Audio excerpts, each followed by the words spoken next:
Thank you, Acting President, and I'll rise to make a few comments on this legislation. And I don't often say it, but I tend to agree with Mr Quilty. And unusual as that may be, but I think he does make some good points. This is concerning legislation, and certainly I also echo a number of the points that Dr Ratnam made in her contribution about this. This kind of preemptive action doesn't work. It is not based on any evidence, and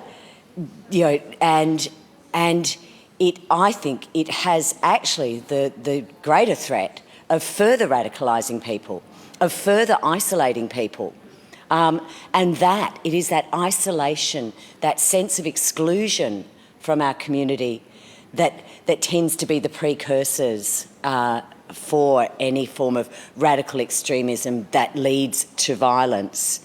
But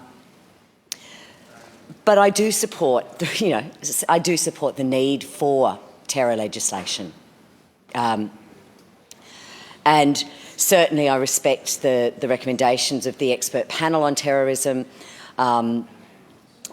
but it is this kind of bracket creep that we're experiencing again, and particularly when it comes to children.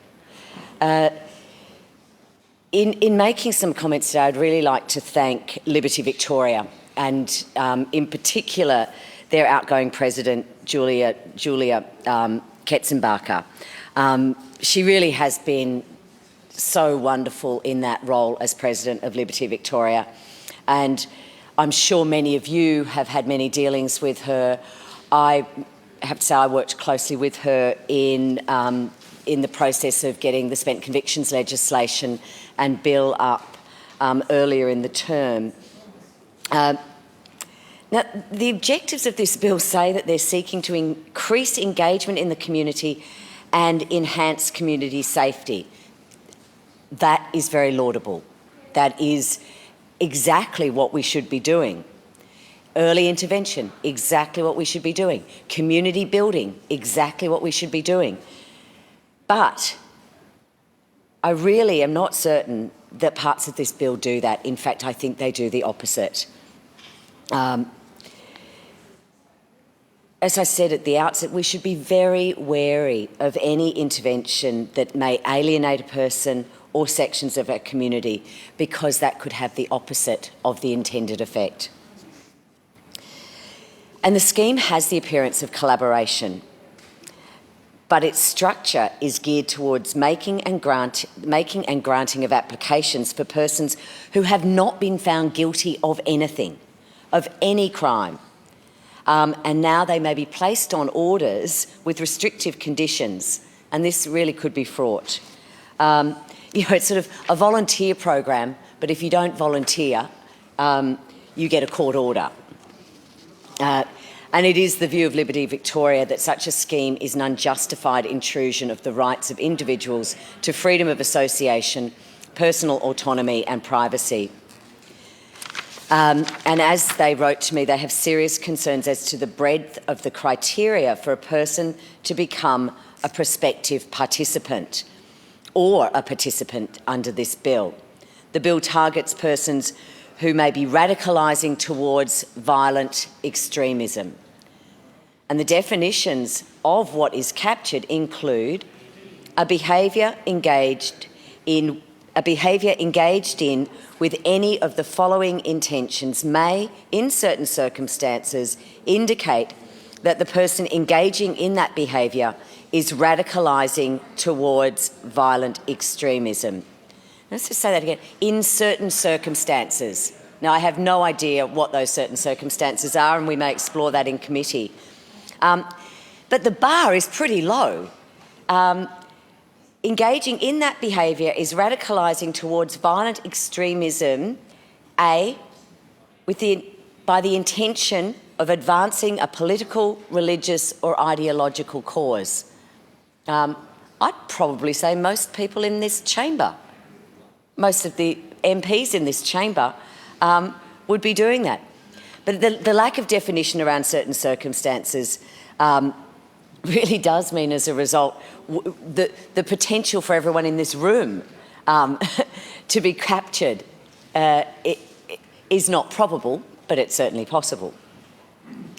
Section 22A, 3A, as I quoted above, it could be interpreted so broadly as to capture conduct engaged in by large members of people within our community, even where there's absolutely no identification of any particular act, where they have not done any act in preparation, they've not committed any offence, they're not in possession of any item that may lead towards violence, and they don't even need to be connected with anyone in preparation for the preparation of a particular act.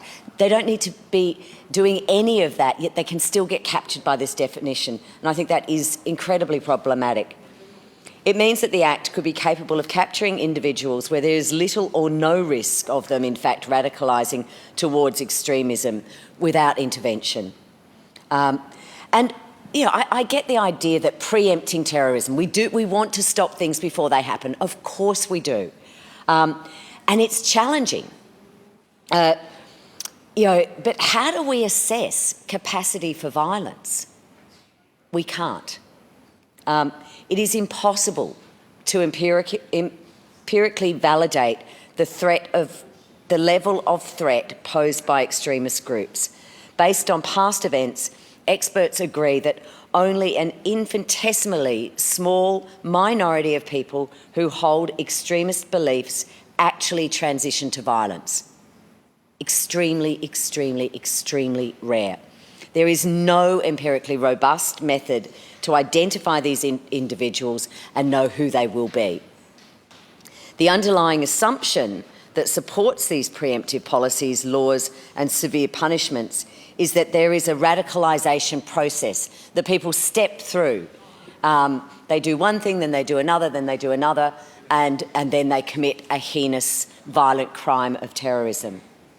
You know, it's radicalisation process described as a slippery slope or a conveyor belt in which individuals gradually become increasingly entrenched in their radical ideas and ultimately transition from cognitive extremism to a behavioural, a violent extremism.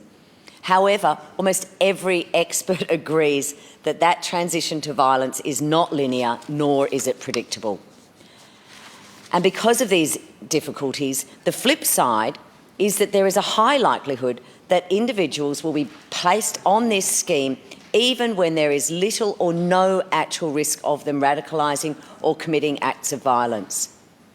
And if that happens, then I query whether there is a real risk that targeting individuals in this way, as I said at the outset, will actually have the opposite effect.